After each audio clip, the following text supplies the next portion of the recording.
see the bits. Are they there? They're there, Lewis. Are you ready? Boom! And we're live. It's too late. I'm not even going to wait for a reply, Lewis. Whoa. We're just going with the flow here. I started to read an interesting tweet, and now I'm, got lost. Okay, you want another interesting tweet? Because I got one right here for you. Yeah. This is going to have them coming in waves. I hope that the YouTube servers are ready for this. This is 100% factual. That tweet is 100% absolutely factual. My friends, we got a lot to talk about this week. We're talking Apple's plans for renting you your iPhone and your Mac. You'll never have to own one again. Doesn't that sound nice? Actually, it kind of does sound nice to me from a phone perspective. I don't know if I need to own my phone. We'll talk about it. And we've also got some juicy new leaks, and I do mean very thick and very juicy on iPhone 14. And I'll break it to you early. Those renders that we saw from Front Page Tech. Do you remember that whole thing, Lewis? The renders from Front Page Tech? The really awesome looking ones? Dude, they looked amazing. Yeah, they looked so beautiful. Turns out that may not be what we're going to get for iPhone 14, sadly. Hopefully it's iPhone 15, because I would love to see that come to fruition. And if you're waiting for Touch ID to make a return to the iPhone, well, don't listen to this episode. And we're also going to talk about the studio display a little bit more. iFixit broke it open and found some very interesting things inside, so we'll talk about that.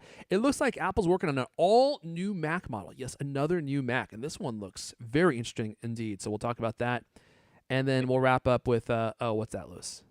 It almost sounds like you're doing the intro before you...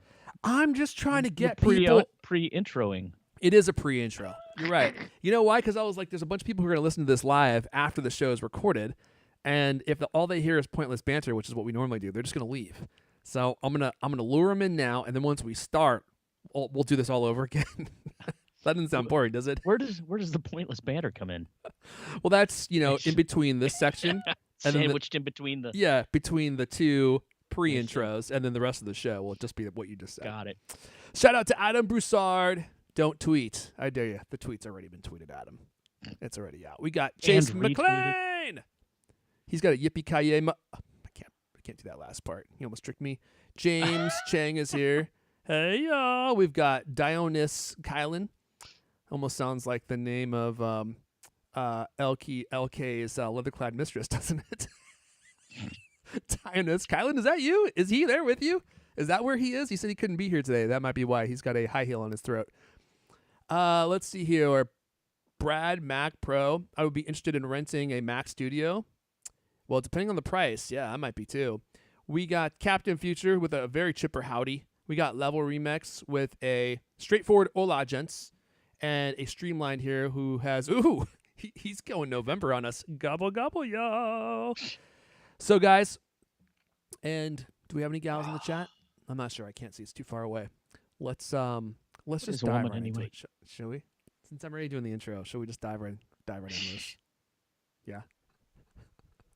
Because I'm about to do the intro again for everyone, so yeah. Now you made me feel guilty. So let's just get Mrs. You-Know-Who in here. Oh, Mrs. D, where are you?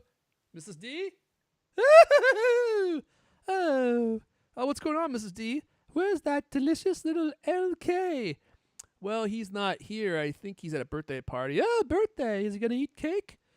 I mean, probably. Oh, I'd love to get my frosting on him. Oh, God. Gross. That is not what we want to hear. Take it easy, Mrs. D. Wow, she really likes him. I don't know what transpired between the two of them, Lewis, but it seems like it might have been serious. And from the face you're looking that you've got, it seems like you might be a little envious. I don't like to think about it. Let's get this thing going. We got a lot to talk about. I'm going to cue up the music, and where we go. And here we go.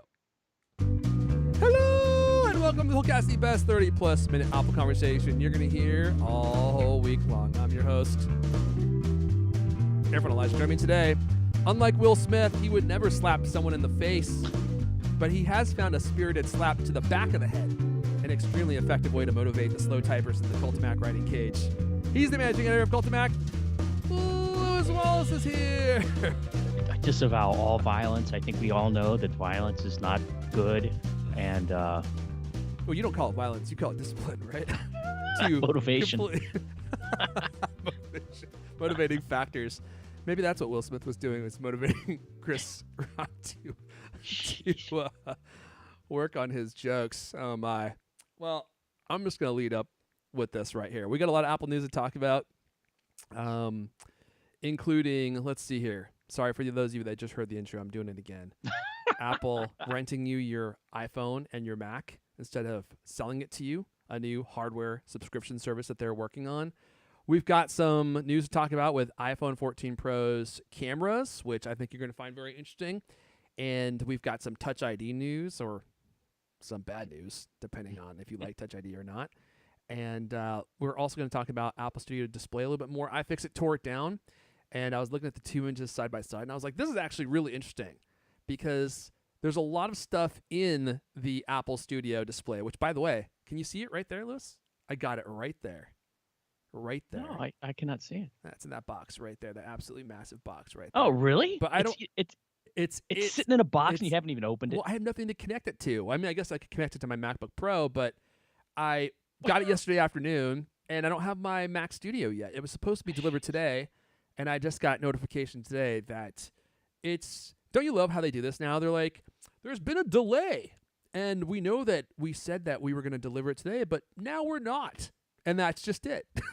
There's no other update. It's just now we're not going to deliver it. A string of text messages from UPS telling you, well, sorry, we'll get that to you tomorrow. And then the next day you get the same thing. Like, they don't tell me it's going to be delivered tomorrow. They just say it's delayed. I mean, I've had packages delayed for 2-3 weeks now, where they just say it's at a facility and it just sits there for 5-6 days, and then they'll move it to another facility. And it sits there for 5 or 6 days, and they never actually say when it's going to be delivered, because I don't know if they know. That doesn't happen to you? Not that bad. It happens to me all the time. I had I ordered some vitamins online, and it was only supposed to take like 5 or 6 days, but I was looking at the tracking yesterday, and it's just in Chicago. It's been in Chicago for like a week and a half, just sitting there, and it went from Chicago to another part of Illinois. And they just sat there. It's just not going anywhere. They just keep moving it back and forth between these two warehouses, and they never actually deliver it. So that's what's going on with my Mac Studio. I don't know when I'm going to get it now. It looks like it's going to be, well, clearly in April, sometime in April. But we'll talk about the Apple Studio Display. It looks like Apple's working on an entirely new Mac. So this is kind of interesting. We'll talk about this. And there's also potentially some huge changes coming to your iPhone, to iMessage, and to iOS, probably, with these new laws that might be going into place in the EU, which, if you haven't heard about, we'll talk about this. And if this actually ends up coming to fruition, and I have no reason to believe that it won't, it's going to force Apple to allow any kind of payment system that you want to use. It might allow for other kinds of marketplaces. It looks like it's going to allow for side loading. So there could be a lot of stuff that's going to have to come to iPhone because of these laws that might go into effect. And we almost put this at the top of the show, and I'm kind of regretting that we didn't. Lewis wrote up, I kid you not, Lewis wrote this headline. I'm going to read it to you. This is on Cultamac as we speak. The slap shows why Apple should shake up its events. Lewis somehow connected Apple events and Apple to what transpired at the Oscars. You got roasted hard, didn't you, Lewis? I took a little heat. When I saw this, when you first showed this to me, I was like, I literally cannot believe that you wrote this. And I was reading through the comments, and some people actually, when you read the story, it's actually not nearly as it's not nearly as incendiary as you would think that it would be. But and actually, you make a lot of great points. But the headline, it's an aggressive headline, Lewis. Well, I mean, what are you going to do? What's the headline supposed to be? Well, I mean, if you want some clicks, that's a great headline. Completely accurate. But not everyone was a fan of your headline. You had a lot of people don't seem to be a fan of the whole thing. I'm not sure they read the article, but I think they were more upset about your headline than they were about the actual event. You know what I mean? Oh God. Oh man, and you know what's crazy is all you have to say is slap, and everybody knows exactly what you're talking about. Shocking! It's shocking how it took over the entire newsscape. Yeah, and even still, like people are still talking about it. I know. I thought it was gonna be a one day over and done thing, but More people are reading this post now than they were the first day. So I don't know, man. And it continues to be in the headlines. Yeah. It's crazy. Crazy is the right word, man. That was one of the wildest things I've ever seen in my entire life. Were you watching it? Was anyone watching it? I was actually watching it. You were watching the Oscars live? Yeah. I had been out, wine tasting. The wife and I went out wine tasting. We got home and we're like, oh, what the heck? Let's just watch the and I kind of hate the Oscars, but we were watching that. And it was like, what in the world just happened? Did you see the broadcast version? I saw whichever one they aired on Australian TV because like the U.S. broadcast, I guess got censored pretty quick. Yeah. And then the internet was, was inundated with videos from all the other sources that showed exactly what transpired. Yeah, what aired on U.S. TV was like, what happened? It's almost like they put up like the blank bars, technical difficulties. It just went quiet, and then elevator music went to a logo, and it was nuts. And I was just sitting there going, "What is going on?" Okay, so you didn't actually see it happen live on TV because they hit the. No, you saw him hit him. Okay. And you saw, Will Smith go, lumbering back to his chair, and then it got quiet, and everything was off, and then you saw him yelling something at Chris Rock, but of course you didn't hear what it was, and then, but he looked completely unhinged, as you know if you've seen it. Yeah, he did. He looked like he had snapped. Yeah. Whew. All right, look.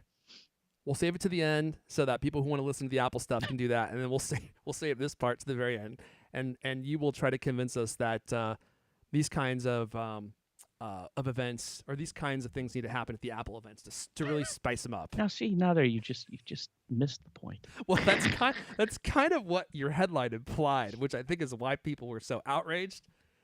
But look, I'll be honest. I don't want to see anyone get slapped, but I would love it if someone like got up on stage and TC just like started shaking, right? And he just straight up Greco-Roman wrestled that guy to the ground and got him in a chokehold or some kind, and was whispering something in his ear that we couldn't hear as the guy just got choked out, and Tim Cook saved the whole event. Now that's something that I think would be worth watching. Yeah, $600,000 a year they spend on security for Tim Cook. I don't think anybody's getting on that stage. Of course, I was really surprised it happened at the Oscars too. So yeah, me too. But they would get on stage if TC let them. He's like, let him on here, y'all. He just starts unbuttoning his shirt, takes down a few rungs. I mean, the guy goes to the gym every single day. He wakes up at 3:45 a.m. Did you see that story? 3:45 a.m. He's up. He's doing email.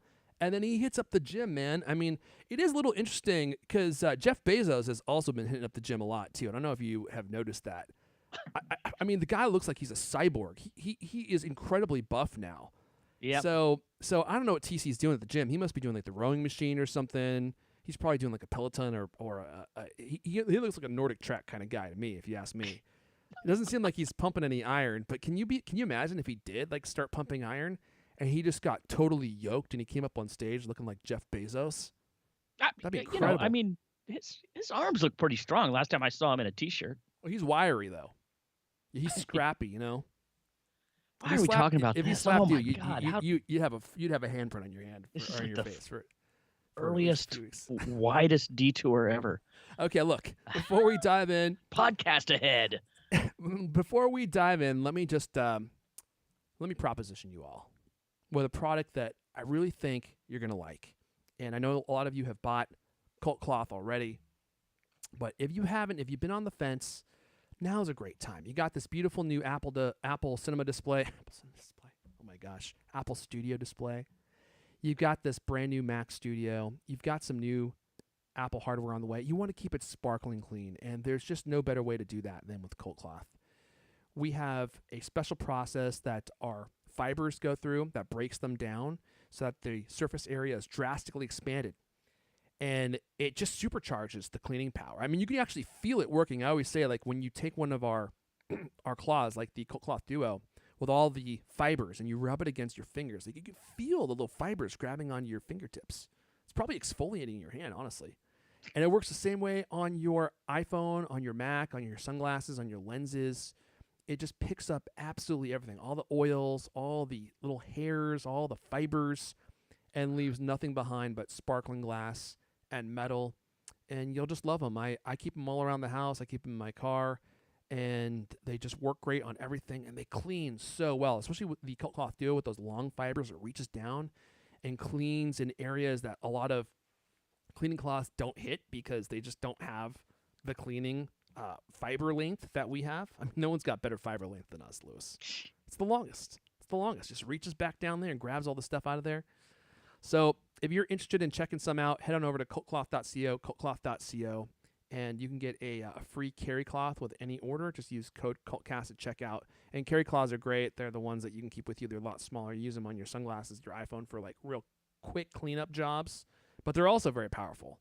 So they're really useful to have around. Cultcloth.co, cultcloth.co. Okay, Lewis, let's hit up the first story. Let's move on from Will Smith. Let's talk about Apple prepping a subscription service for iPhone, Mac, and more. You know, honestly, I'm not really sure what to make of this story. I'm not really sure how I feel about it. I'd be curious to hear, do you want to just rent your iPhone and never own it again? It kind of makes sense. Yeah, well, you want to discuss it or you want to talk about it? Well, I'll let you talk about it, and then we can discuss it. Yeah, okay. So this is according to Bloomberg. Yep. A little reporter we might have, what's his name again? Yeah. The Germinator? He had a little something to say about your headline, funny. didn't he? Yeah. A little something to say about that? Yeah, so this is Bloomberg. Okay, Apple Inc. is working on a subscription service for the iPhone and other hardware products, a move that could make device ownership similar to paying a monthly app fee, according to people with knowledge of the matter.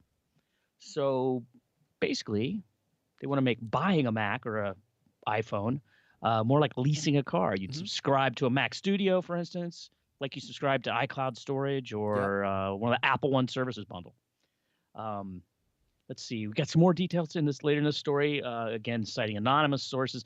Quote, the program would differ from an installment program in that the monthly charge wouldn't be the price of the device split across 12 or 24 months.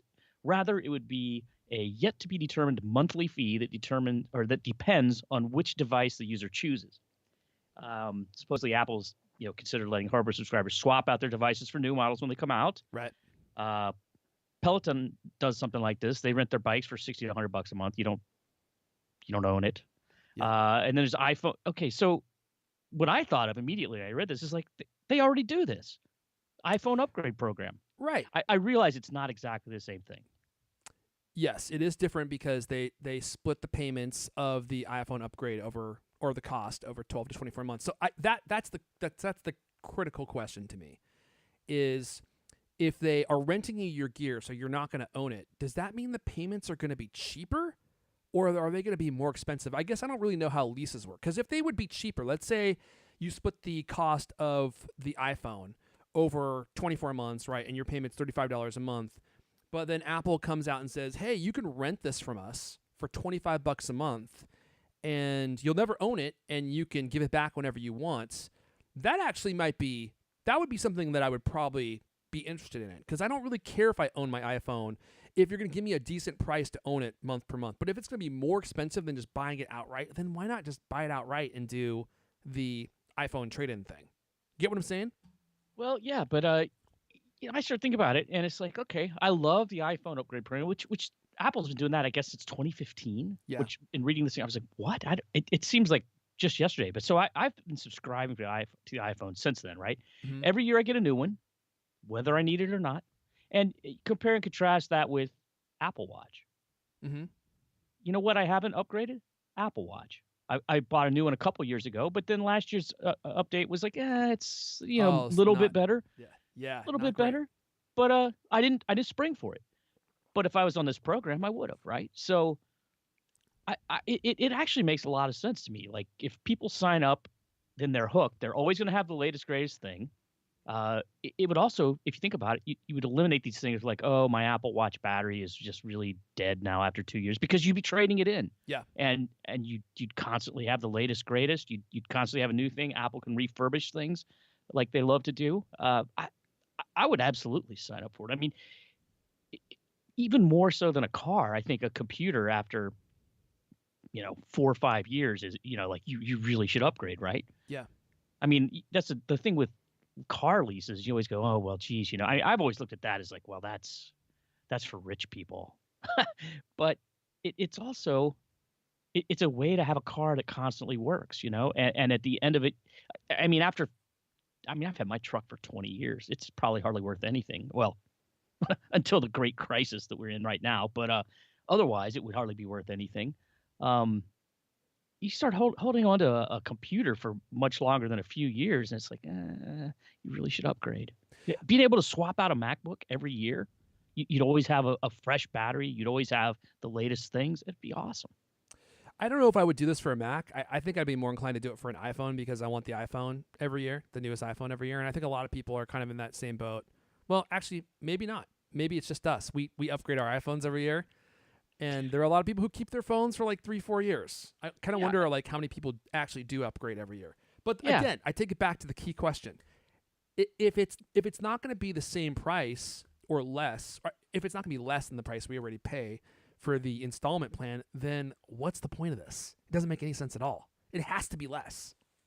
I don't think it is less. In fact, I mean, the iPhone upgrade program, you're paying a little bit more because it includes Apple Care Plus. Yeah. So, I mean, iPhone 13 Pro, I think is $54.95 a month or something like that. Which, when you say it out loud, that's kind of a lot of money to pay every month to be able to use a phone. But on the other hand, like I said, I've always got the new one.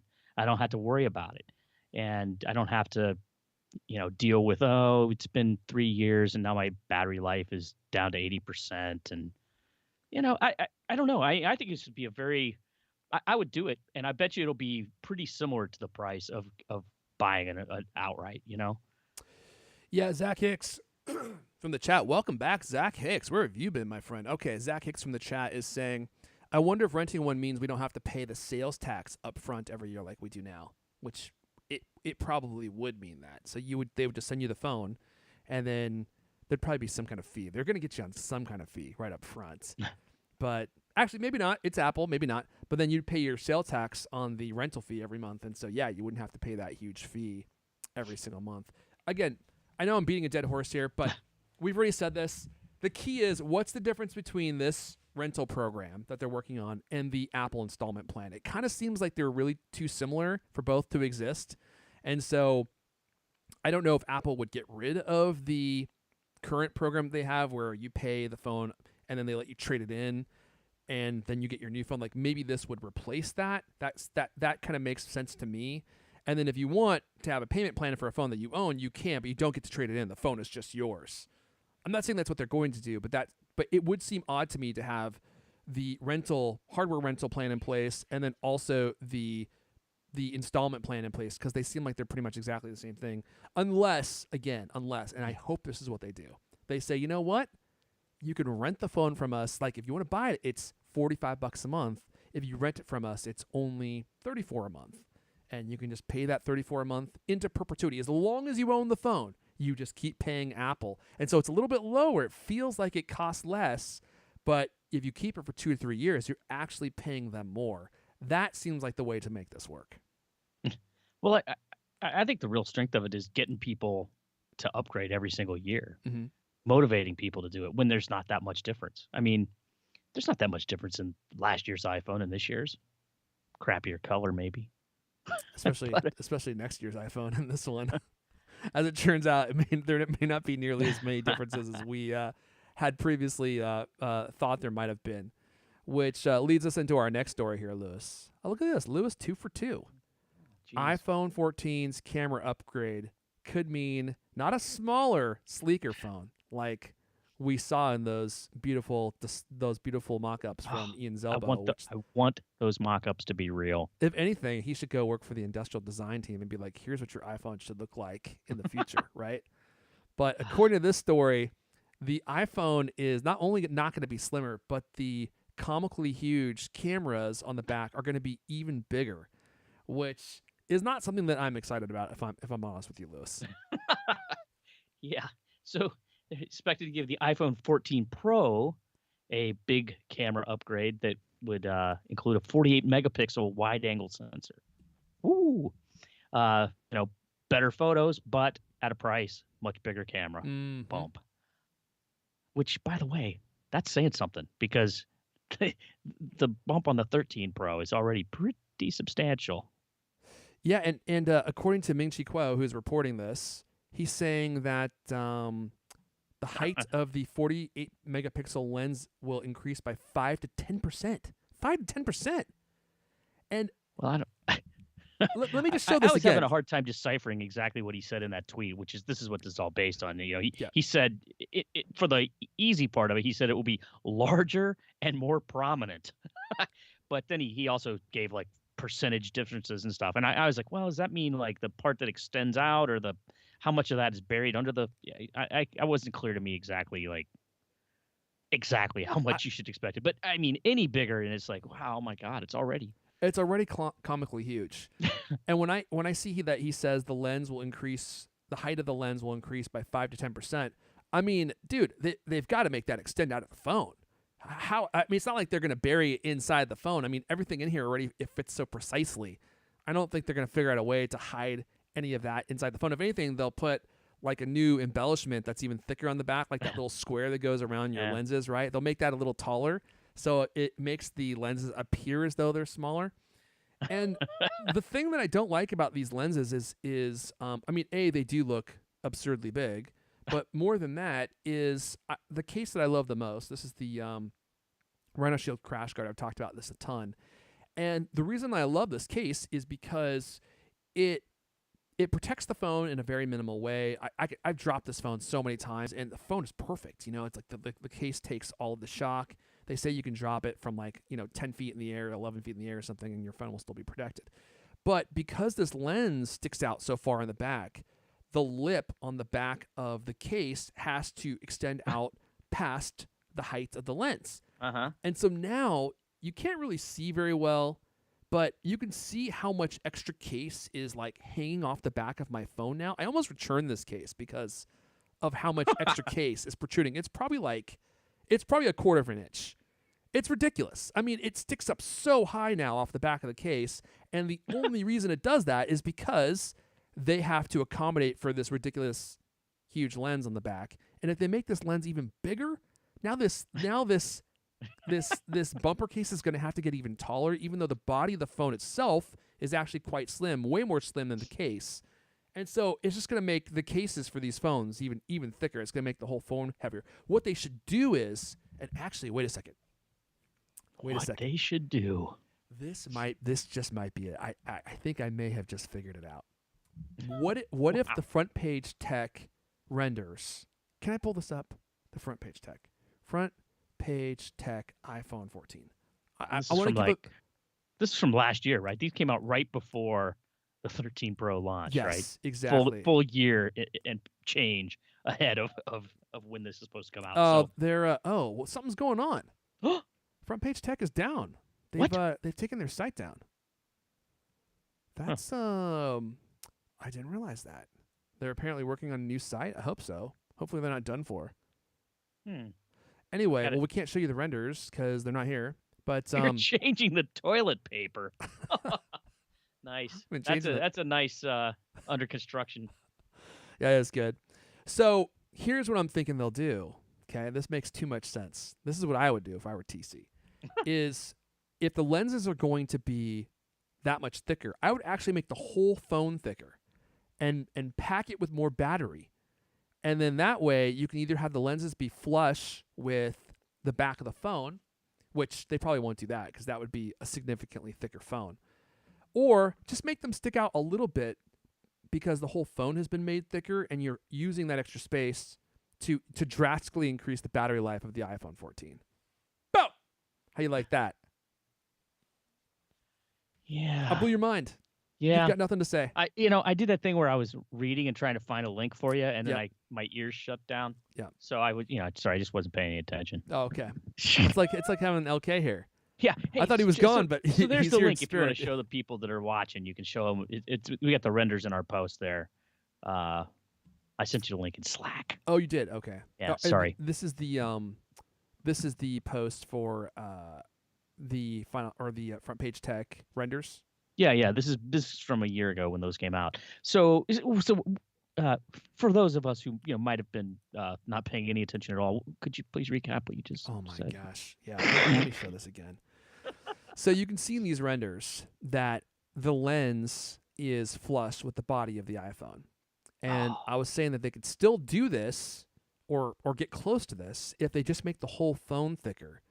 And then they could pack the phone with extra battery life and yeah, hide the extra length of the lenses, and then you have a super sleek iPhone body where the lenses aren't protruding out, or at least as far as they would have been, and then you get way better battery life. I think that's the answer right there. Because no one yeah, cares if their phone's a little bit thicker. No one cares about that right, these days. right, and 5% of whatever that. I mean, it's obnoxiously big when you try and set the phone without a case on a level surface, Yeah, or an Apple Charger, for instance. yeah. But yeah, if it's not that much, 5% extra of that is not that much. So yeah, and that's what I thought you said this is before was what you thought that Apple was going to do is like make the whole thing slightly thicker and have a better battery life, which all that sounds good, right? That I hope that you're right, and I hope that that's what they're doing.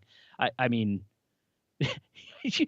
I remember when the 12 Pro came out, and I was like, dang, that's a pretty big camera bump. And then when the 13 Pro came out, I was like, wow, it's actually like noticeably. It's huge. It does not work as well with chargers and things. It Mm-hmm. doesn't. I oftentimes I set it on this great Logitech charger I have, and it, like that thing, that lip can get hung up on on the charger, and it won't actually sit properly on the device because it's because I didn't place it properly. I wasn't careful. If I just kind of slide it down from the top, that it'll sit there and hang from the camera bump. Yeah, the same thing happens with my MagSafe Duo, my iPhone slash Apple Watch charger Hmm. is now, since this thing is so now this case has kind of solved the problem, but because the camera bump is so huge, you can't actually place your phone flatly on the MagSafe Right. Duo because this thing is just too Right. protrudes too much. Now let me see here. I had a comment here from Adam Broussard from Handshakes to Adam Broussard. He said, "Yeah, I'd take a thicker phone with more battery for sure." Yeah, I think all of us would. I don't think any of us actually care to have a phone that is as thin as possible. And I think most of us would be happy. It's like what they did with the new MacBook Pro. Like they made it slightly thicker. I think all of us are fine with that. It's like, dude, just make it really practical. Give us 20% better battery life or something crazy. And if it's a little bit thicker, it's like, who cares? Doesn't matter. Right. You know what I'm saying, Liz? Yeah, I mean, the only thing I would say is just the weight of it. I mean, it's already a fairly heavy phone. Yeah.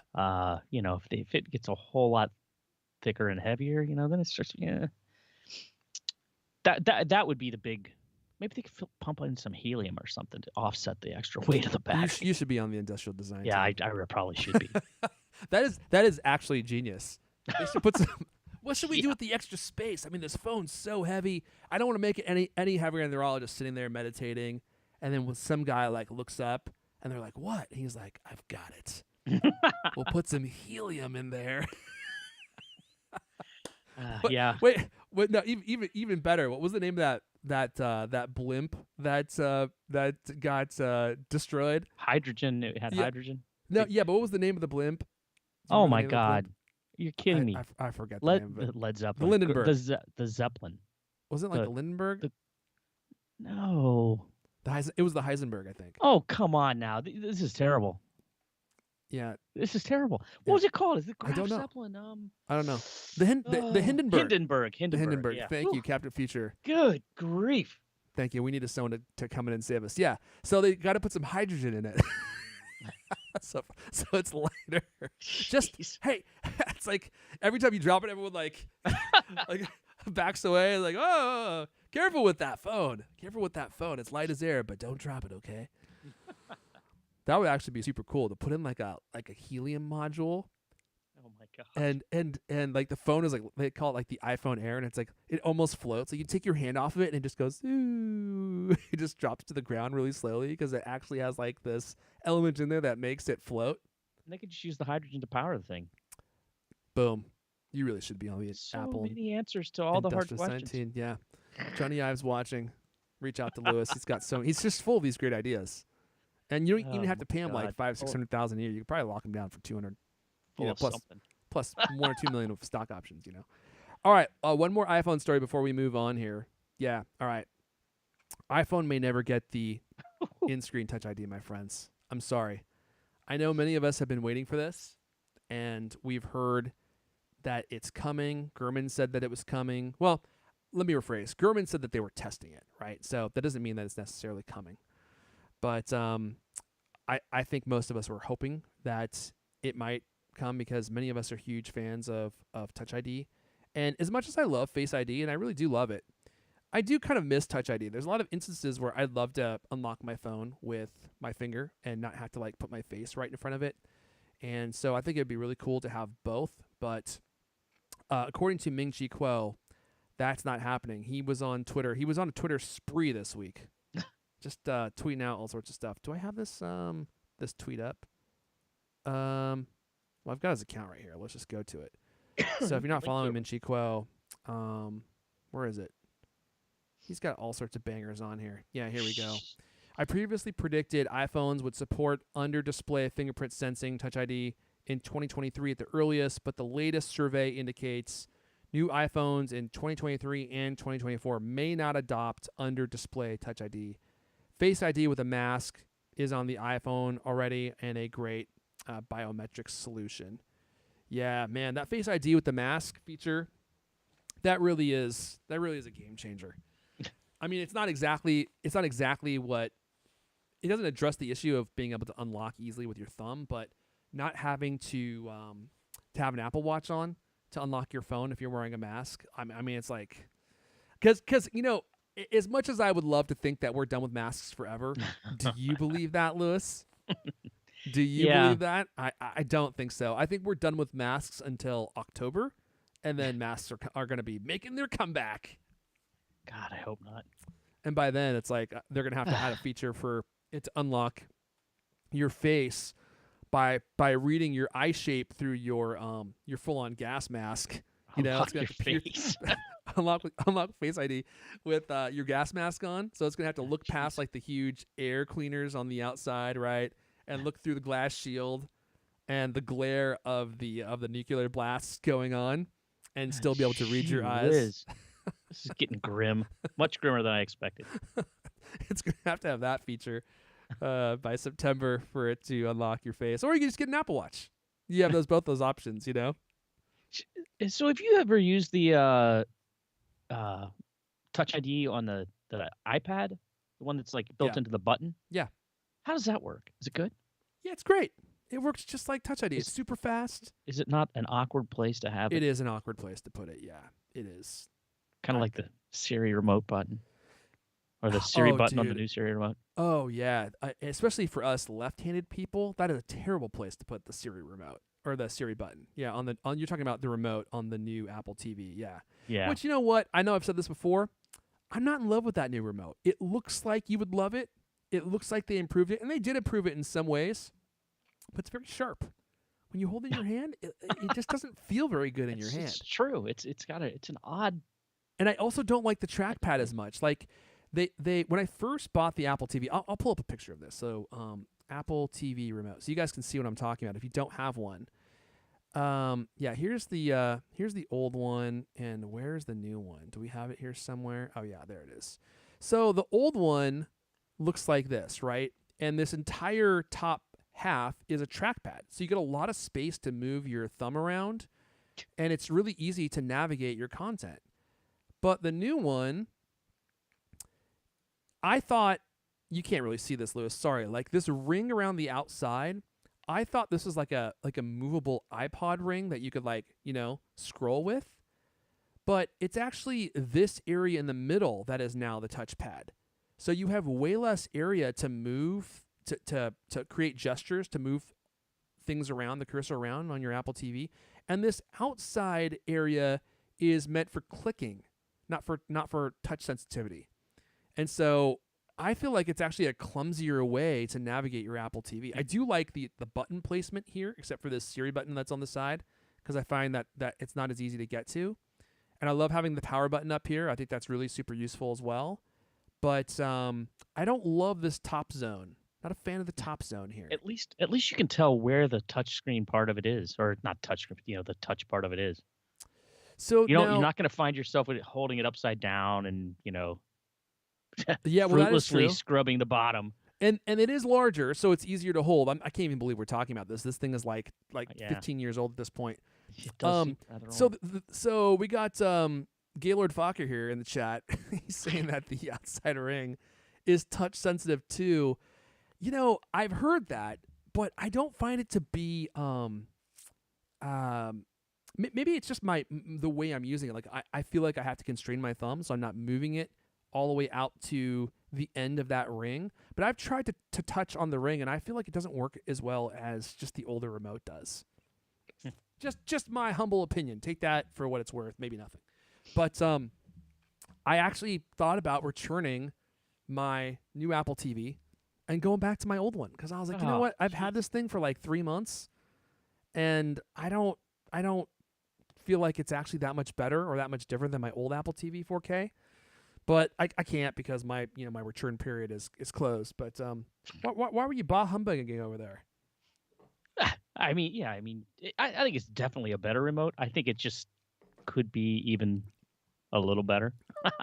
Yeah, I wouldn't mind if they. I mean, out of all the things they could have given chamfered edges to, it could have been this, Lewis. Yeah, it almost feels like it's kind of like you're gonna get your finger caught in it or something. Like it almost feels like it's gonna cut you. Okay, so we got Barry Rose in the chat. I'm sorry, I'm going on and on and on about this. He's saying that you can go around the ring to follow to the right, and then it flips to the left. Yeah. So like I thought you would be able to like touch the ring and move your thumb around like it's an iPod control, but a touch sensitive iPod control. You can't do that. So at least it hasn't worked for me. Maybe I'm doing something wrong. So I just found the user interface on this or the user experience to be a little confusing. I'm not totally sure what the purpose of the ring is there for, aside from just clicking things. Or I guess you could just do like really better scrubbing, right? You can move more precisely through the video timeline. But it doesn't work like that. But it doesn't work like that. Well, I think it only works like that with certain apps. Like it. Oh, really?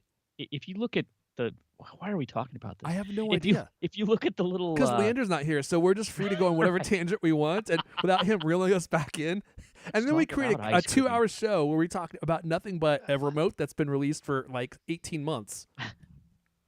Yeah.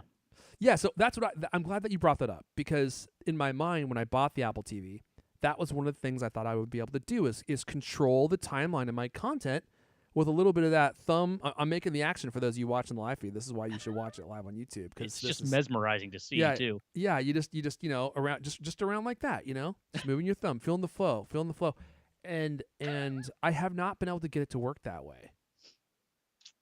Yeah, I admit it is a little it's not just the most the most straightforward. Hold on. We got Adam Broussard in the chat. He's saying Netflix doesn't implement it. Yeah. He thinks HBO Max does. Disney doesn't. So you got to be kidding me. So they got to implement this control into their app? That's what's confusing about it. So it works differently in different things, and like so you get used to doing it, then you go to do it, it doesn't work, and you're like, what?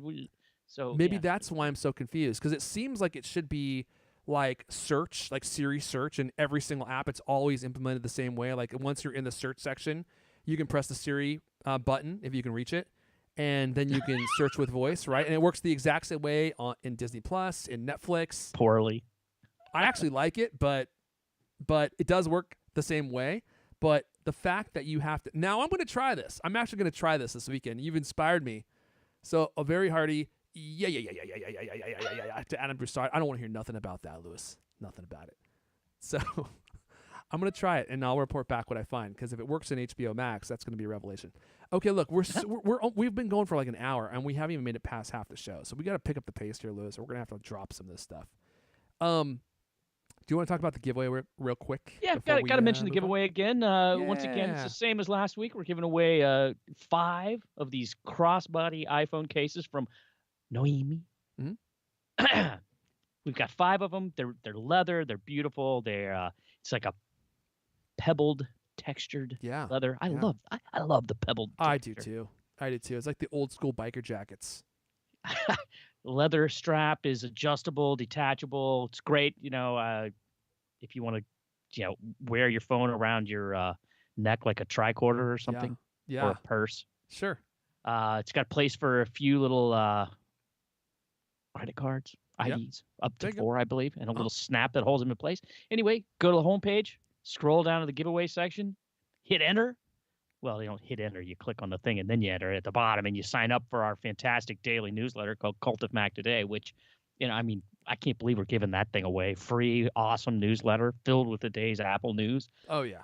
Um, there's other ways you can, by visiting our Twitter page or whatever. Follow. I can't even remember what all the different ways are. There's a ton of different ways you can You enter. can Anyway, just go to the post. I'll put a link to it in the chat. You can get it by going to the Cultimac website and just scrolling down, and you'll see it. But it shows you all the ways you can enter right here. yeah, tons of ways. Very easy to enter. You've seen these little entry widgets everywhere. Anyway, Oh, yeah. so that's that. I think that runs the next few days. So right. mosey on over there and get your entries in. I also want to take a moment to say thanks to everybody that sent me messages about possibly contributing to Cult of Mac. We are looking for some contributors. Yeah. I'm way behind because I got way more than I expected. But I will be getting back to everyone. So thanks for reaching out, and also for hanging out and waiting, because a little behind. You, Lewis? I know, it's hard to believe. I gotta say too, Lewis, is this you here in this header image modeling this phone? You've been doing your squats, I can tell. What? Yeah, in this header image on the giveaway post right here, No. the leather What jacket. Really? What? No. Trust I me, just it's saw not the me. finally manicured hands. And I thought maybe this was you because I know you keep your hands in tip-top shape. You keep your nails clean. Hey, I was like, I cut them this morning. yeah, I know. So that's what I thought. Maybe this might be you, and I was like, that's a cool look too. So anyway. Yeah, that is not me. Oh well, I mean, how would I know? That's why I asked. There's no way I would know that. Okay. I thought maybe you've been really doing a lot of Really? squats. I was like, You looking thought good. those womanly hands were mine? Well, there could have been Alex E. Heath's. I mean, I wasn't sure, but he's big time now. He's in California, right? Working for The Verge. So I figured it had to be you. But anyway, guess it's not. Guess it's not. But it should be a compliment to you nonetheless. Let's talk about Apple Studio Display. I got one right here. It's right there. I haven't broken it open yet because Apple hasn't sent me my my Mac Studio yet, and so I'm like, I kind of want to do the whole thing together. Which, by the way, like the way they shipped this whole thing to me is kind of a bummer. So I ordered the Apple trackpad as well, the Magic Trackpad, and they shipped that to me like 2 weeks ago, and I'm like, I can't even use it. So it is. I wish they would actually give you a way to hold all your stuff until it's all ready. Maybe they do, but because like I got my trackpad, but I can't now. I can't return it even though I haven't even opened it yet because I'm That's past a my little return. odd. Yes. You'd think that it would all come at the same time, or Yeah. I wonder if they would give you some leeway. You said, "Hey, I didn't open this because Yeah. I extend mean, I'm not my planning on returning it, but 14-day like it would have been nice to actually have the 2 weeks to use it all together and be like, do I want to keep all this stuff, right? Yep. Yeah. But they I sent me agree. the trackpad, and then 2 weeks, 3 weeks later, the Apple Studio Display shows up, and now I gotta wait. I was supposed to get my Mac Studio today, Still waiting. and now it's just been delayed. What does that mean? I guess we'll find out, but it's been delayed. We'd like just to tell you that your product was not delivered to you today. It's been delayed, and that means that it's not there. And you're like, okay, thanks. When will it be there? Well, it's not there. It's been delayed.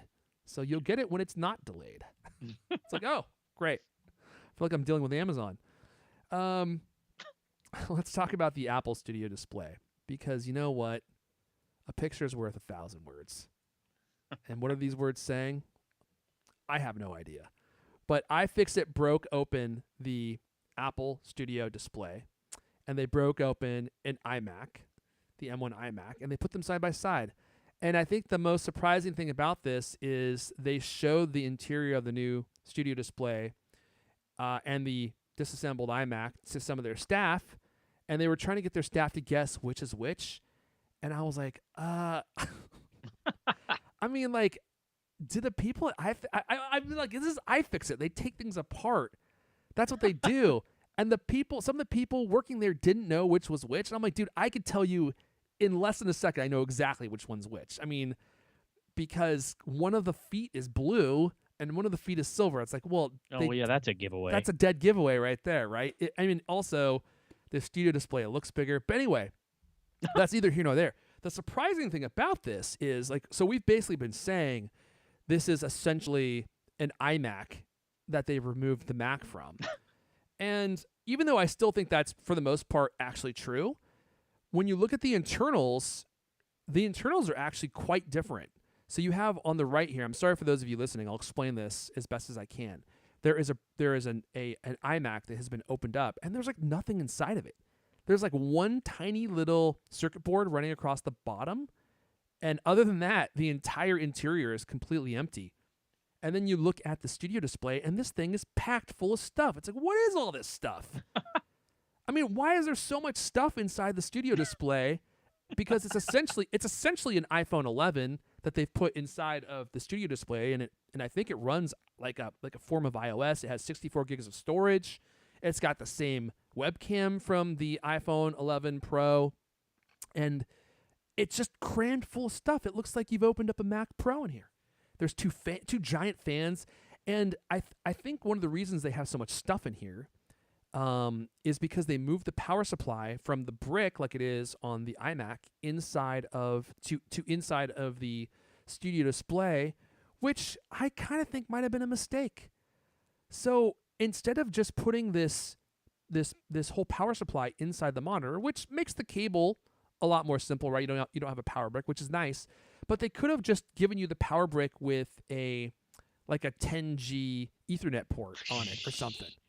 How did I know that was coming up? You know what I mean? Well, they already do that for the M1 iMac. Why not just give you the same functionality but make it Pro? And I don't know. I just feel like that would have been a lot more useful than trying to engineer the heck out of this thing and put the power supply inside of the actual display. All this to say is there actually are some significant differences, like internally between the studio display and the iMac. Do I still think the studio display is an overpriced cash grab? Yes. I do think that. It does look actually like more complicated than the iMac, though. It does look a lot more complicated. And one of the things that really surprised me is when you look at the iMac, it's like there's like nothing in here. It's one tiny little strip of a circuit board, and the rest of it is just totally empty. And I'm like, that's what you're charging for? Is that little strip? You know, it's like, what are those big metal things that look like fuel tanks? Are those heat sinks? I think those are heat sinks, yeah. Maybe to cool the screen or something. Yeah, I have no idea. But anyway, so a lot more complicated than we thought. I won't go into my whole spiel about Apple Cinema Display. Again, I've already done it. I'm actually very tempted to do it again because this is something I keep thinking about. I'm like, man, they really missed a big opportunity here with the Cinema I keep calling it the Cinema Display. Sorry, the Studio Display. That's not to say it's not a great monitor, but they could have done so much more with it. But I digress. I'm not going to go there. Let's talk about an all-new Mac that might be coming our way, Lewis. It looks like Apple is working on a brand new Mac model that we haven't seen yet. And reading through these specs here, at least a little bit that we have, you know what? I think I'm on board with this, Lewis. I think I might actually want one of these. This actually might be the perfect notebook for me at this point in my life. Yeah, this is the thing we were talking about last week, right? Yeah, this we just is, casually mentioned kind of it an last update. week. Yeah, and so piling upon this, this week, Ming-Chi Kuo once again. Tweet storm. Yeah, he only got onto Twitter not that long ago, and man, he's taken you know to what? it like Is that what it is? Because I was thinking I don't feel like I ever even knew that he was on Twitter. No, and now so he just joined. Addition. Yeah. He used to be all this information just came through his emails that he sent out there. These like reports, right, that he would send to subscribers of his company, and also that. Gotcha. Okay. And those are really in depth, right, long and hard to understand. But you know what he should do? He's become a tweeter. I do like that he's on Twitter. I think what he should do is create like a weekly, like a digital newspaper type of a thing, where you sign up for it and he sends it to you. He just sends you his thoughts, and he can give it like a really cool title, like it has to be related to technology. I got it. Churned on with Ming-Chi Kuo. How do you like that? Churned on? Yeah, churned on. Like when you turn on your TV, turn on your iPhone, right? Churned on with Ming-Chi Kuo. How do you like that? Yeah, sure. That's a freebie, Ming-Chi Kuo. You can have that. Sorry. Back to the story, Lewis. So this rumored 15-inch version of the MacBook Pro that they're supposedly working on, Ming-Chi Kuo says that he predicts mass production of this larger laptop is going to begin in late 2023. So, put on your waiting pants. But he says it, quote, might not be called MacBook Air. Yeah, it's going to be a completely different Mac. Is it? Well, if it's not a MacBook Air, yeah. Maybe they're just getting tired of using that name. Oh, I don't think they're going to get rid of the MacBook Air. I think that what they'll probably do is have the MacBook Air be the smaller ones. And then this is going to be like the larger, bigger brother of the MacBook Air, and maybe even have some better features or something. I'm just, thinking out loud here. MacBook Air Max, MacBook Hindenburg. What would they call it? The MacBook Hindenburg. As we have, as we've already said before, that would actually be a really cool feature. Like they actually put some kind of floating agent in there to make it light as air. That's actually genius. I don't know why no one's ever thought about that before. No, maybe they'll just call it the MacBook. Bring back the MacBook or some other completely new model. I mean, we got the Mac Studio. Apple's clearly on the innovation warpath. They want to come out with things that you've never seen before. So maybe this will be an entirely new thing. I mean, if they're not going to use the name MacBook Air, it kind of leads me to believe that it might be different than the MacBook Air. It's not going to be the same because otherwise, if it were going to be the MacBook Air but larger, then they would probably just do what you just said, the MacBook Air Max, right? Because it's bigger. Yeah. I don't know, man. I've always been a little bit baffled by the name Air and how it fits into the lineup. iPad Air, Yeah. iPad Pro. I mean, it just means what? What does it mean in the MacBook line now, since there is no regular MacBook? Well, they could go back to MacBook, but the MacBook is kind of confusing now because they had a MacBook for a while and it was pretty much exactly like the Air. So it was like, it's all odd. Yeah, it's all weird. The MacBook Air, the Air moniker is a great piece of branding though, which is why I think they continue using it. But regardless of what they end up calling this, now that I have the Mac Studio, well, I don't have it, you know what I'm saying? But now that it's delayed, right? It is delayed until a future date. Where is my Mac? Where is my Mac Studio? Well, it's been delayed. Did you not see the email we sent you? It's been delayed. When is it coming? Well, when it's not delayed, you'll have it. Once the delay has been overcome. Remediated, yeah. we'll make sure we get it to you once the delay has been completed. That's like the status of half my orders now, especially with Amazon. It's like stuff just doesn't show up anymore. It's like Amazon Prime. I'm going on a tangent. Never mind. Yeah. So I would love to have a laptop. I don't need a MacBook Pro anymore because I'm gonna have the Pro power, right, of the Mac Studio. So I just want something light and portable. But I don't love that the Air has such a small screen. So I really would love if they came up with something bigger. And one of the things I think we should also mention is Ross Young, who has been pretty accurate as far as his predictions. He's the CEO of Display Chain Consultants. He reported on a 15-inch MacBook Air a while ago, and he was also saying that the MacBook Air refresh is going to increase the size of the display of the regular MacBook Air. So going from 13.3 inches to 13.6 inches. And he also says don't expect it to use mini LED technology like the newest MacBook Pro models, which isn't surprising at all considering they're not even putting that technology inside the $1,600 Apple Studio display.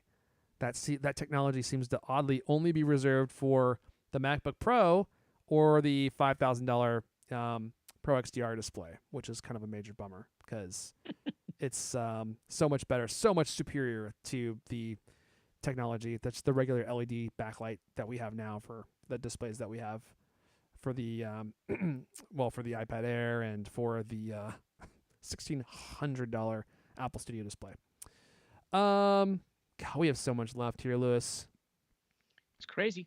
That's what happens. You start to talk about the stuff, not once but twice. You do what we're gonna do, then you cannot renege. IK Dave's in the chat saying the increase in screen size suggests notch and thin bezels for the MacBook Air. Yeah, I suspect that you're probably right. They're gonna just make it a little bit bigger, same size computer, slightly larger display, notch. But all right, let's just crank through these last couple stories. I'll just do this one quick because I don't want to have a huge conversation about this, but this is definitely an interesting development in the world of Apple. There are plans in place in the EU to force iMessage to work with WhatsApp and other messaging apps. And as part of this new legislation that's being crafted, it's called the Digital Markets Act, and it's trying to force Apple, Google, Meta, and Microsoft to be more balanced, I guess, is what they say. Their words, not mine. And to make their technology play more fairly with other technology like iMessage working with other messaging apps, and to basically bust their control over their own marketplaces and their devices. And the idea is that they would force iMessage to work with other apps, including like WhatsApp and stuff, which, iMessage is something that keeps you in the Apple ecosystem because it's such a great app. Although, I find that I actually don't use iMessage as much these days because I'm actually annoyed that it's only available on Apple products, because I often have to work on a PC. Like I'm on a PC right now, the Colt Commander. You can't really do live streams well from a Mac right now. Now you might be able to do it from the Mac Studio, but the application that we use to live stream the show, OBS, which is what everyone uses, it just works better on the PC. And so if anyone texts me, I can't reply to them from the PC, which is really annoying. I wish Apple would just release some kind of PC app that you could use to message people in iMessage. Maybe not Android, screw those guys. But at least PC, right? Jeez. Like, I don't think that's that odd. I mean, they're including new features, iCloud features on the PC. In fact, they have an iCloud password manager now on the PC, which works great. Now you can like create passwords on your PC that sync with iCloud and will be available on your iPhone and Mac. So they're clearly working on some tools for the PC. So now I've been using like Telegram.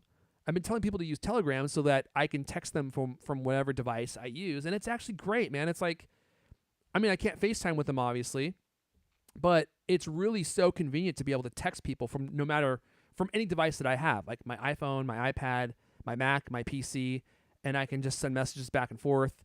Signal is also really great. I mean, the group chat features in both Signal and in Telegram are really good.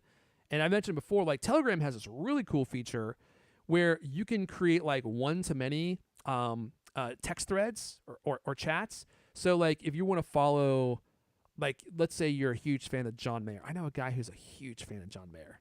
Little suspect. Loves the guy. Loves John Mayer. John Mayer could start his own Telegram channel. In fact, maybe he has one.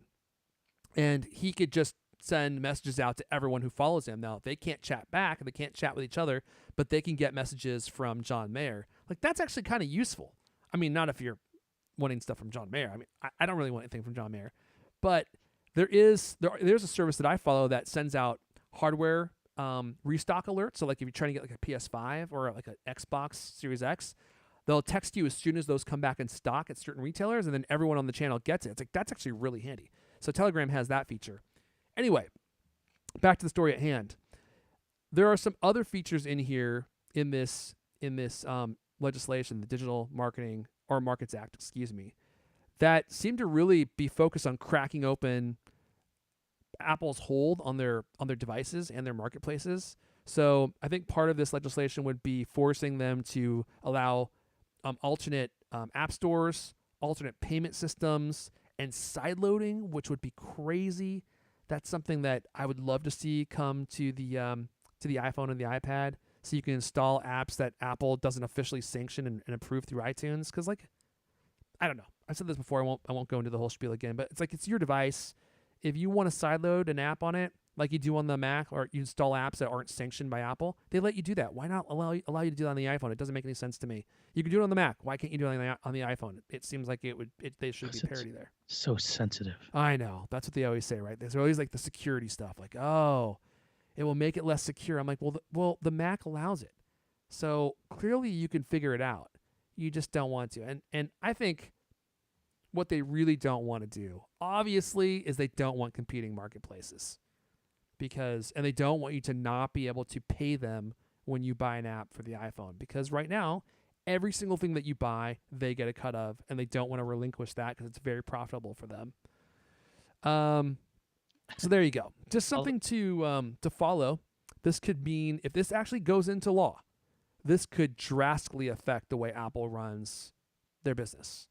And it might mean that they have to open up the iPhone to alternate stores, sideloading, all sorts of stuff. Yes, Lewis. There's been all kinds of changes. I mean, just this week, Apple's letting reader apps like Netflix and Spotify add links to their own websites for third-party payments. So all these kinds of changes that all the scrutiny. I mean, it's not just the EU; it's also here. All these governments are looking at Apple's business and just kind of trying to figure out ways to make them open things up. I'd be interesting if iMessage works with everything. I mean, like the whole idea of iMessage needing to work with WhatsApp or something. I don't quite understand how that would even actually work. But I don't either, and I don't think the people who are crafting the legislation do either. Doesn't really sound right. But it sounds like a lot of engineering work would have to go into that whole process because their ecosystem is totally closed and they have like the blue bubbles and the green bubbles and like what bubbles do they have for WhatsApp? Purple bubbles? I mean, like there's just a lot of things that have to be thought through, like the user experience, all the different features.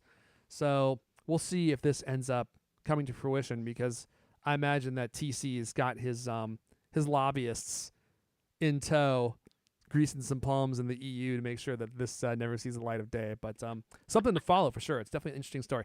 All right, last story. This is where everyone leaves us, Lewis. Oh, great. This is where everyone decides, you know what? I'm just done with this show. But you know what? You wrote it. I'm gonna let you talk about it because when I saw this, I had a little chuckle. I was like, Lewis Wallace, you outdid yourself this time. The slap shows why Apple should shake up its. You didn't say this, but I'm gonna say it. Live events, right? Well, shake up its events. Shake up its events. Yeah. Go live. And that's what the entire article is about. I mean, yeah, okay. Something big happened. Everybody in the world was talking about it Monday. So I was like, what does this say about live events? I mean, more people were talking about the Oscars than they have for years, right? Yeah. And I'm not. My whole point of this article was not, I want to see violence. I want to see people storming the stage, and I want to, yelling and whatever. I want to see big disruption. But my point is that these Apple events, as they do them, I mean, they're very slick. I remember the very first one that they did after, during the first time they had a virtual event because of the pandemic. It was like, wow, they've got it together. They know how to do an event. They've got in, yeah. all this Hollywood kind of muscle that they're using. Mm-hmm. These things, and they are truly great, But after watching, what did they have 3 of these last fall? And there's been, all these virtual events, WWDC, all the product launches. It's to me, they feel more and more like they're just these giant infomercials. There's no tension because of, something doesn't work, like Steve Jobs doing a thing and having a Wi-Fi glitch that screws up his presentation. There's like nothing on the line, right? There's no soul. There's no humanity. For the love of God, give us, when Tim Cook like says something, right? And it's like he just says it into the camera, and it's like there it is. I literally feel like I'm watching the world's most expensive infomercial. It's weird calling it an event. It's not really an event. It's an infomercial. It's a product marketing that is finally produced and finally honed. And they could still use some of that stuff. I mean, they could use like the intro where Tim Cook was a spy. Remember that one? Yeah. They could run that at the beginning of this thing. But I want to see these people up there talking and I want it to not be quite as polished and have the opportunity for things to go sideways and just, it's like that there's, as I said in the article, it's the difference between watching a live show in a club and watching a concert video. Yeah. Right? Or it's like watching a live sporting event versus watching the sporting event that's been recorded after it's live. It loses that energy, that live energy that's there. Everyone being all in the same place at the same time, not knowing exactly what's going to happen, right. Mixing it up, churning it around, slapping people. I mean, it's palpable, it just feels like something exciting is happening. And I get what you're saying. And your point about it being a big infomercial is actually really interesting because you're right. It kind of just turned into an infomercial, didn't it? It's like we're all going to gather here at the same time and watch this commercial together. That's essentially what it turned into, as opposed to a live event that we're all experiencing and we don't know exactly what's going to happen. We're sharing this energy together. Yeah, and having a live audience in addition to it is it's interesting, right? I mean, they introduce something, they roll out some name that's just an obvious clunker, and you hear groans in the audience, right? I mean, something like that, or they show something and people are like so blown away, they're like, that audible gasp when you see something. I Yeah. mean, if they roll out these what are they called? A virtual reality headset, right? I mean, I would like to see actual response of human beings other than myself in my own little room watching this remotely. I would like to see what a room full of people thinks about that. I think it's an interesting feedback thing that you miss when it's just a taped presentation. I That was totally my agree. entire point. And I honestly like I said, I did get some grief from people. I don't know that Oh, those you people sure did. actually read the article, which I think is a very common problem. People read a headline, they comment on the headline. Even some of your well-known tech bloggers might comment on the headline. And some of them might even be so rude as to call out the headline, but not even mention what publication the headline is from. Can you imagine somebody being that I don't have to imagine it, Lewis. petty and small-minded? I got the guy right here. We're going to call him out. Here, I'm gonna diss a headline, and I'm not even gonna say who did it, and I'm not even gonna include a link to it. Okay. Maybe the Germinator was trying to make a commentary without sending the Twitter mob your way. Maybe he was being nice. You think he was actually being nice to me? Maybe he was, because we know that he's got some hardcore fans. And if he's like, hey, go get that guy, you're gotten. You're gotten, Lewis. Yeah, okay. So he didn't want to send the hate mob your way. Germinated. You got germinated. Germinated. You've been germinated. Oh, you're the master. You're the master of the puns. Yeah, so Gurman, he wasn't a fan. He wasn't a fan of the headline. I don't think He wasn't a fan of the headline, Lewis. You know what? I just say, come on, Mark, lighten up. It's a joke, Mark. Take your fingers, put them in the corners of your mouth. I want you to try something for me. Take your fingers right here. I know your face isn't going to like this, but I think that this is going to help you understand where we're coming from. Put them in the corners of your mouth and then go, and push the corners up like this so everyone can see your teeth like that. And then let go and see what happens. Now, it'll probably snap back to the original shape at first. It'll go, it'll be gone. It's not at all disturbing. You hold it there for a second. It might just... I'm just giving you a hard time. Yeah, it was just it was a goof. It was a gag. And I thought it was hilarious, Leo. So I was like, you did not weave this into an Apple story. It just made me think about the dynamics of a live show. But you know what? You're as per usual. You're spot on. You're spot on. Because there's so much great stuff that happens in live events, and it creates a sense of community, right? The things that people experience, they saw it live, right? Like we were saying before the show, you're like, I watched the Oscars, I saw it live. I was like, oh my gosh, you saw it live? Like, what was it like? What happened? Because all I saw was the recording. And it creates a sense of community. It's stuff that bonds us, and if they continue just doing these recorded events, I don't know if Apple's going to do this. They probably won't, but if they continue just doing these recorded events, then at a certain point, I think what you said is absolutely true. It's going to become this thing where it's like, well, why are we all just sitting here watching this infomercial together? There's nothing live here to watch. I can watch this anytime I want. So hopefully we see the return of the Apple live event. And I said this before, I don't want to see anyone get slapped. I abhor violence, but I wouldn't mind some grappling. I wouldn't mind someone get up on stage and trying to rough up TC or give him a hard time about the hardware and the fact that you can't hold it without the signal dropping, and he just grabs them, right? And they're not punching, they're not slapping, but they're grappling, right? And there's some kind of like struggle that happens, and then TC ends up just going y'all as the guy gets put to sleep. Now that would be a show, Lewis.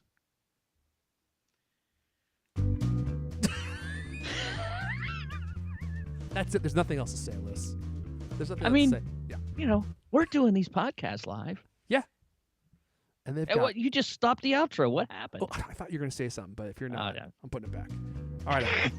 See, that's the kind of excitement we're looking for. That's what you're looking for, right? That's the stuff that doesn't happen during the pre-recorded studio stuff. All right, everyone.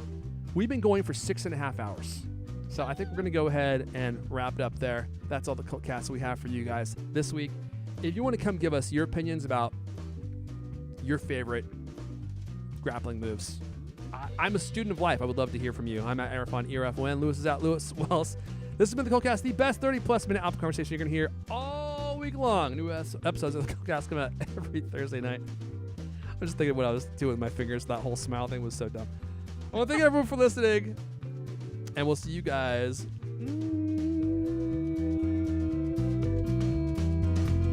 next time. But you know what? Maybe I helped some people today. People who have a hard time making that shape with their mouth, Lewis, it's like they try but they can't. They're like, it's a struggle. The never you gotta practice. smilers. What's that? The never smilers. The never smilers. They never smile and they never take off their jean shorts. Those are the same person. Never nudes. And if you just practice this, you put your fingers in there and you just jam it up there, eventually it might just stick, Oh, we got some very chipper yeah there in the chat.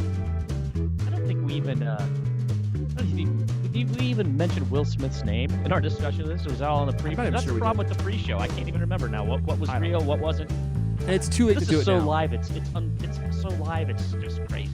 Exactly. We just don't know what's gonna happen, and we can't do it now because I'm hovering towards the end stream button as we speak.